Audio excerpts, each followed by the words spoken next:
ग्लानिर्भवति भारत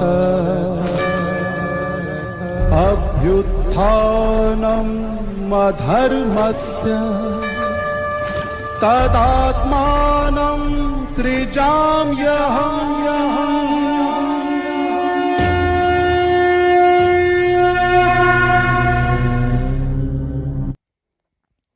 ओम शांति।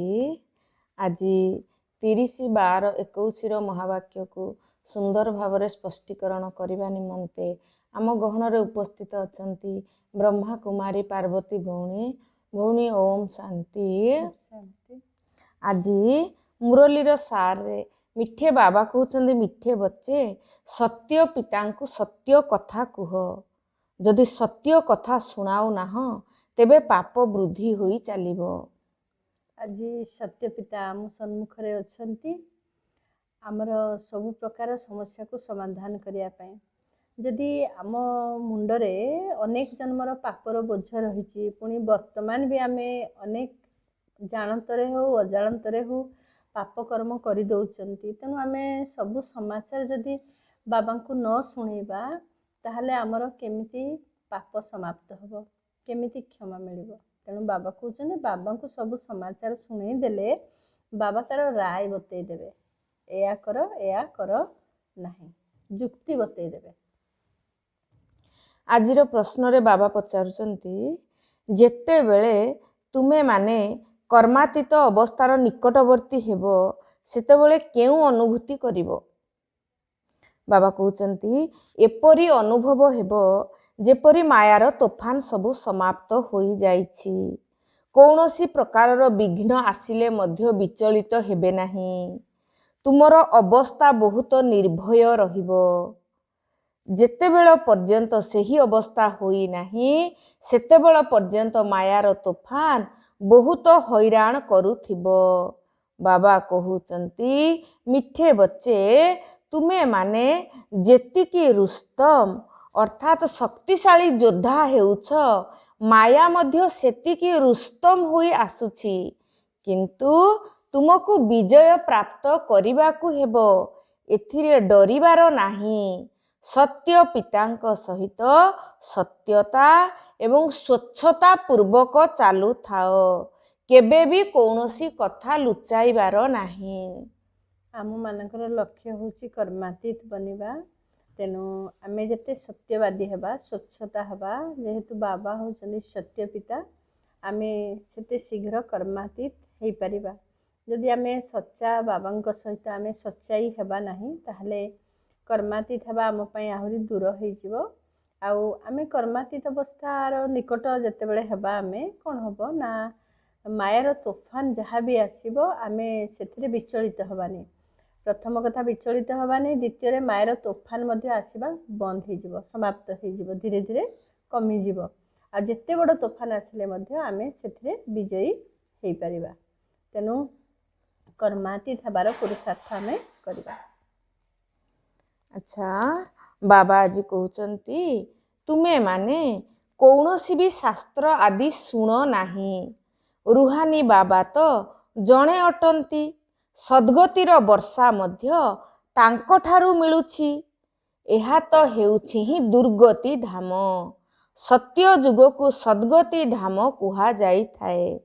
जेते बेले भी केही शास्त्रर वेदर अथवा गीतार कथा कहिबे तांकु कुह आमे सबु शास्त्र को जानिछु किंतु एहा हेउछि भक्ति मार्गर आमे सेमानंकर नाम काहींकी नेबु जेते बेले कि एबे ज्ञानर सागर परम पिता परमात्मा आमको पढ़ाउचंती।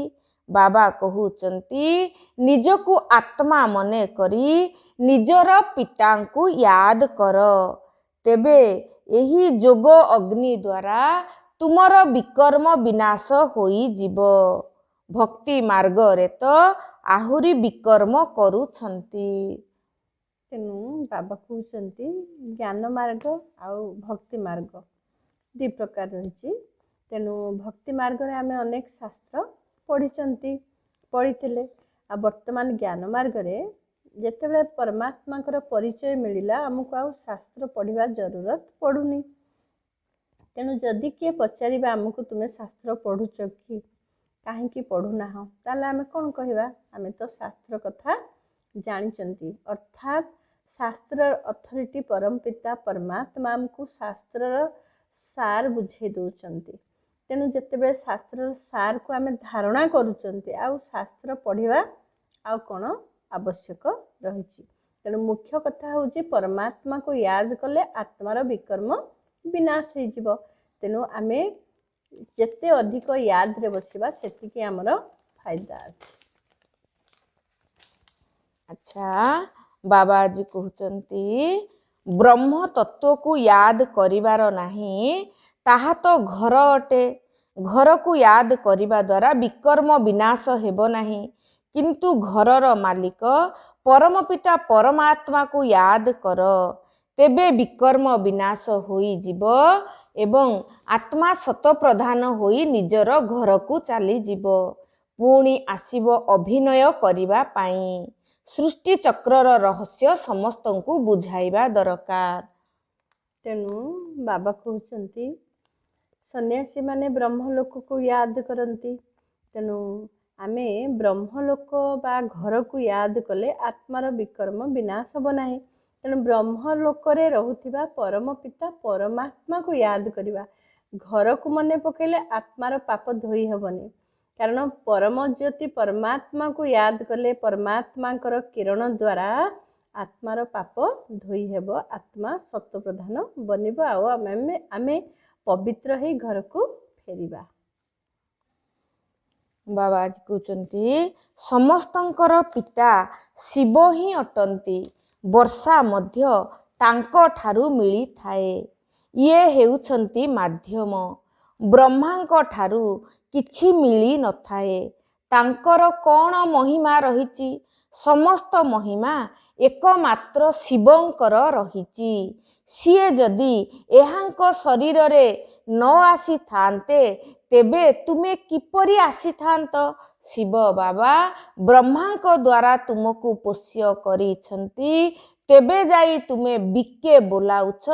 ସେଥିପାଇଁ ବ୍ରାହ୍ମଣ କୂଳ ରହିବା ଦରକାର ନା? କୌଣସି ମନୁଷ୍ୟ ଅଥବା ଶାସ୍ତ୍ର ମୁକ୍ତି ଜୀବନ ମୁକ୍ତିର ରାସ୍ତା ବତାଇ ପାରିବେ ନାହିଁ। ନିରାକାର ପରମ ପିତା ପରମାତ୍ମା ସଦ୍ଗତି ଦାତା ହିଁ ରାସ୍ତା ବତାଉଛନ୍ତି। ଅଧିକ କଥା କହିବା ଦରକାର ନାହିଁ, ତୁରନ୍ତ କହିବା ଦରକାର ଯେ ଆମେ ଜନ୍ମ ଜନ୍ମାନ୍ତର ଭକ୍ତି କରିଛୁ। ତେଣୁ ବାବା ନିରାକାର ଜ୍ୟୋତିର୍ବିନ୍ଦୁ, ସିଏ ହିଁ ଆସି ପତିତ ଆତ୍ମାମାନଙ୍କୁ ପାବନ କରୁଛନ୍ତି। ତେଣୁ ସିଏ ଆସିବେ କେମିତି? ତେଣୁ ତାଙ୍କ ଆସିବାର ଆଧାର ହେଉଛନ୍ତି ବ୍ରହ୍ମା ବାବା। ତେଣୁ ବ୍ରହ୍ମାଙ୍କ ଶରୀରରେ ଯଦି ପରମାତ୍ମା ଶିବ ଆସି ନଥାନ୍ତେ ତାହେଲେ ଆମେ ପରମାତ୍ମାଙ୍କ ସହିତ ଆମେ କେମିତି ମିଳନ କରିଥାନ୍ତେ? ତେଣୁ ବ୍ରହ୍ମାଙ୍କ ମୁଖରୁ ଆମେ ଜ୍ଞାନ ଶୁଣିଲେ, ବ୍ରହ୍ମା ମୁଖରେ କହିଲେ କିଏ? ପରମାତ୍ମା ଶିବ ଜ୍ଞାନ ଶୁଣେଇଲେ। ତେଣୁ ବ୍ରହ୍ମା ମୁଖ ଦ୍ୱାରା ଆମର ଜନ୍ମ ହେଇଥିବା କାରଣରୁ ଆମେ ହେଇଗଲେ ବ୍ରହ୍ମା କୁମାର ବ୍ରହ୍ମା କୁମାରୀ। ତେଣୁ ବ୍ରାହ୍ମଣର ଆବଶ୍ୟକତା ରହିଛି। ତେଣୁ ଆମେ ବ୍ରାହ୍ମଣ ମାନେ ବର୍ତ୍ତମାନ ରାଜଯୋଗର ଅଭ୍ୟାସ କରୁଛନ୍ତି। ବାବା କହୁଛନ୍ତି ଭକ୍ତିର ରାତ୍ରି ଏବେ ପୁରା ହେଉଛି, ବ୍ରହ୍ମାଙ୍କର ଦିନ ଆରମ୍ଭ ହେଉଛି। ବ୍ରହ୍ମା ହିଁ ବିଷ୍ଣୁ ହୋଇଥାନ୍ତି। ଏ କଥା ମଧ୍ୟ କେହି ବୁଝୁନାହାନ୍ତି। ସେତେବେଳେ ବୁଝିବେ ଯେତେବେଳେ ପୁରା 7 ଦିନର ପାଠ୍ୟକ୍ରମ ଶୁଣିବେ। ପ୍ରଦର୍ଶନୀରେ କାହାର ବୁଦ୍ଧିରେ ପଶି ନଥାଏ, କେବଳ ଏତିକି କହିଥାନ୍ତି ଯେ ଏହି ରାସ୍ତା ବହୁତ ଭଲ, ଏହା ବୁଝିବା ଦରକାର। ମୁଖ୍ୟ କଥା ବୁଝାଇବାକୁ ହେବ ଯେ ଗୀତାର ଭଗବାନ ନିରାକାର ଶିବ ଅଟନ୍ତି। ସିଏ କହୁଛନ୍ତି ମୋତେ ୟାଦ କର। ସେଥିପାଇଁ ବାବା ବୁଝାଉଛନ୍ତି ଯେବେ ଭକ୍ତି ପୁରା ହୋଇଯାଇଥାଏ ତେବେ ସାରା ଦୁନିଆରୁ ବୈରାଗ୍ୟ ଆସିଥାଏ ଏବଂ ଭକ୍ତିରୁ ମଧ୍ୟ ବୈରାଗ୍ୟ ଆସିଯାଇଥାଏ। ଭକ୍ତି ହୋଇଥାଏ ରାବଣ ରାଜ୍ୟରେ। ଏବେ ଶିବ ବାବା ଶିବାଳୟ ସ୍ଥାପନା କରୁଛନ୍ତି। ତେଣୁ परमात्मा शिव आसी वर्तमान ज्ञान मार्गरे ज्ञान शुणी शिवालयर स्थापना करुचंती। या पूर्वर आमे सब कौन करुथिले भक्ति करुथिले। तेणु भक्ति पर जिते ज्ञान शुणिले आम मानक कौन है ना भक्ति प्रति वैराग्य आसला। कारण एते भक्ति करी करी आमे भगवान को केवल खोजुथिले। आंतरिक सुख शांतिर अनुभव हो नथिला। भगवान को सबले मागुथिले हे प्रभु मते दियो। किंतु वर्तमान आमे ज्ञान मार्ग रे कौन अनुभव कले आमे होचंती सर्वशक्तिवान परमात्मा को संतान। आमे निजे मास्टर सर्वशक्तिवान परमात्मा आमर बापा आत्मार बापा। तेणु मिठा बाबा मेरा बाबा डाकिले जेमिति अनुभव होउची जे आमे सबु संपत्तिर आमे अधिकारी। तेणु भिकारी प्रति बदले आमे अधिकारी हे गले। तेणु करी भक्ति ठारू आमको कौन आसिला वैराग्य आसिला। बाबा कहउचंती स्वर्ग रे पवित्रता शांति समृद्धि सबु किछि थिला। एठारे जेउ सन्यासी आदि अछंती सेमाने अधा पवित्र अटंती। सेमाने गृहस्थी बिकारी घरे जन्म नेई पुणी सन्यास करि थांती। एहाकु बुझाइबाकु होई थाए। शिव बाबा पतित पावन आमको ब्रह्मांको द्वारा बुझाउचंती। ब्रह्मांको द्वारा राजयोग शिखाई श्रेष्ठ करुछंती। राजयोग द्वारा ही राजत्व स्थापन हेउछि। एही गीतार अध्याय एबे पुनरावृत्ति हेउछि। जदि तुमको मध्य राजयोग शिखिबार अछि तेबे आसिकरी शिख। एही ज्ञान प्रवृत्ति मार्गर अटे। तेणु भगवान कहउचंती भगवान उवाच गृहस्थ व्यवहार रे रही पवित्र होई मते याद कर तेबे विकर्म विनाश हेबो। पवित्र हेबा पई आउ कौनसी उपाय नाही। अल्प कथा कहिबा उचित झाउलिबा उचित नुहे। बाबा बुझाउचंती रात्रि रे बसी विचार कर। आजी सारा दिन जहा भी बीती गला जहा सेवा हेबार थिला ड्रामा अनुसारे हेला। पुरुषार्थ करिबार अछि ना। सेतिपई बाबा कहउचंती ए कथा मध्य जानुछ जे मायार तोफान बहुत कड़ा अटे। केतेक पिला कहउचंती बाबा मायार तोफान बंद कर आमर कौनसी विकल्प न आसु। बाबा कहउचंती एहाकु डरुछ काहिकी। मु तो माया को कहिबी आहुरी जोर रे तोफान आणु। बक्सिंग रे कौन जणे अन्य जन को कही थांती जे मते जोर रे मारिबो नाही जहा द्वारा मु पड़ी जीवी। तुमे मध्य युद्ध भूमि रे अछ ना। जदि बाबा को भूलिबो तेबे माया चापुड़ा लगाइबो। मायार तोफान तो अंत समय पर्यंत आसीबो। जेबे कर्मातीत अवस्था हेबो तेबे मायार तोफान बंद हेबो। तोफान बहुत आसीबो एथिरे डरिबार कौनसी कथा नाही। तेणु बाबा कहउचंती घर गृहस्थरे रहिकी मध्य आमे पवित्र बनिले मध्य आमे एई पाठ पढ़ी पारिबा आउ आमे सत्य जुगरे उच्च पदवी पाइबा। किंतु पिला माने कहउचंती मायार तोफान बहुत आसुची। बाबा माया आसीबा बंद करि दियो माया को मना करि दियो। किंतु बाबा कहते मु माया को कौन मना करिबी। माया तो मोर बेटी। तेणु मु माया जेते तुमको हलचल करिवो सेतेबे जाइकी मु जानी पारिबी जे तुमे केते पक्का अछ केते मजबूत अछ केते अंगत समान अचल अडल अछ। तेणु करी बाबा कहउचंती माया जेते आसीबो आमर परख हबो। तेणु आमर परीक्षा रे आमे पास कले कि नै केमिति जणा पड़िबो जदि माया न आसीबो। तेणु करी आमे मायाजीत हेबा पई आमे सेतिकी मजबूत हेकी आमे तपस्या करिबा। आमे मायाजीत हेबा किंतु माया को डरिबा नाही। जेतरे कर्मातीत हे जिबा सेतेबेले आमे बारंबार माया सहित लड़ाई करी करी मायाजीत हे जिबा। मायाजीत हे आमे कर्मातीत अवस्था को प्राप्त करिबा। तापरे माया आसीबा बंद हे जिवो। बाबा कहउचंती सारा दिन पर दर्शन पर चिंतन करुचंती सत्य न कहिबा द्वारा पुणी ताहा बढ़ी चली थाए नचेत सत्य कहिबा दरकार आज यही भूल कलु मिछ कहिलु जदि सत्य कथा न कहिब तेबे वृद्धि होई चालिबो पुणी आउ केबे सच्चा होई पारिबो कहिबा दरकार जे आमे एही अपसेवा करुछु आमको क्षमा करि दियंतु सत्य कथा न कहिबा द्वारा स्नेही होई पारंती नाही सत्यता अन्य को आकर्षित करि थाए पिला माने निजे मध्य जानिचंती किए किए भल सेवा करुचंती भल भल संतान बहुत कम अछंती बाबा कहउचंती आमे बाबा आमे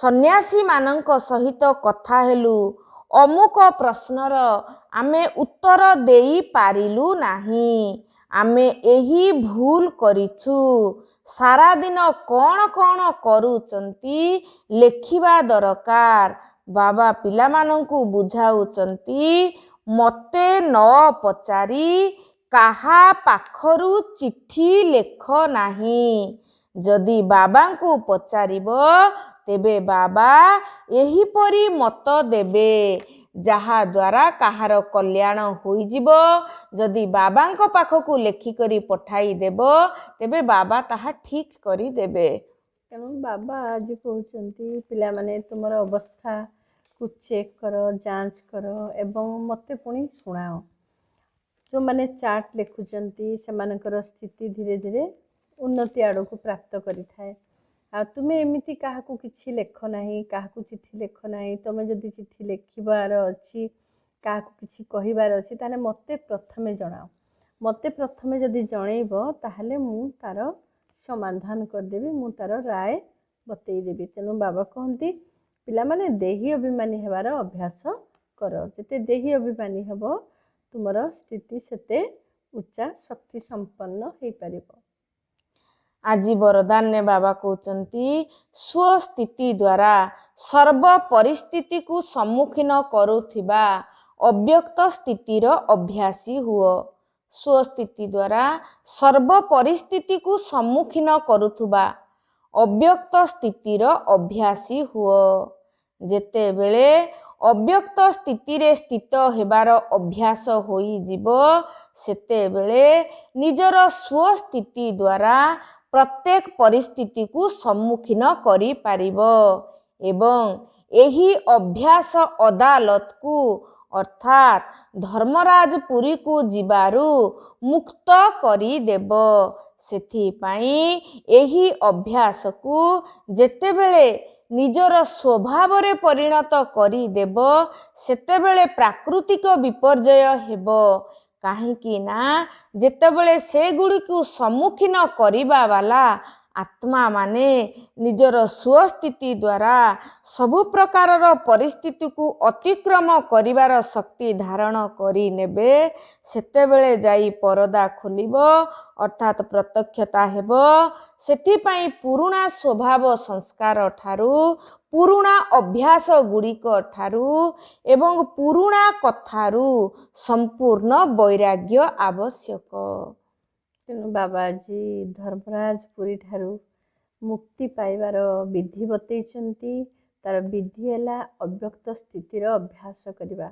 आमे जेते अव्यक्त स्थितिर अभ्यास करवा आमे सेते पुरुणा स्वभाव संस्कार ठारू दूर रे रहिबा तेणु पुरुणा स्वभाव संस्कार ठारू दूर रे रहिले ही आमर स्वस्थिति शक्तिशाली हेबो आउ जेते स्वस्थिति को आमे मजबूत करवा आमे सेते माया उपरे परिस्थिति उपरे आमे विजयी हेई परिबा आ परिस्थिति उपरे विजयी हेबार उपाय स्वस्थिति तेणु जेते माया परिस्थिति उपरे जेते आमे विजयी हेई जिबा आमे सेई स्वस्थिति द्वारा आमे कोन करबा ना आम द्वारा पुणी विभिन्न प्रकारर परीक्षा आसीबो प्राकृतिक विपर्जय आदि जे प्राकृतिक विपर्जय आसीबो आमे स्वस्थिति द्वारा अव्यक्त स्थिति द्वारा आमे ता उपरे पास करि जिबा प्राकृतिक विपर्जय को क्रॉस करि परिबा ताले ठीक समय अनुसार आमर अंतिम पर्दा खोली जिवो कारण जेतेले क्रॉस करि जिबा आउ कोनोसी प्रकारर परीक्षा आसीबो ନାହିଁ।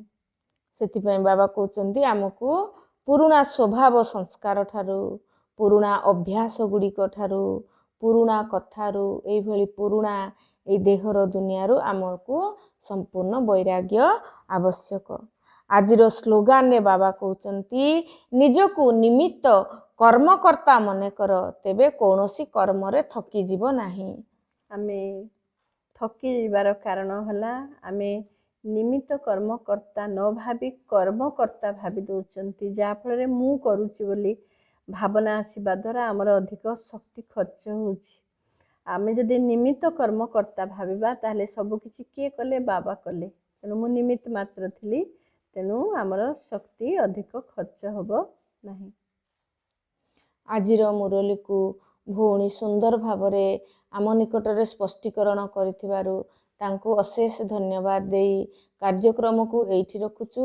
ପୁଣି ଆପଣମାନଙ୍କ ସହିତ ଦେଖାହେବ ଆଗାମୀ ଅଧ୍ୟାୟରେ। ରହୁଛୁ। ଓମ୍ ଶାନ୍ତି।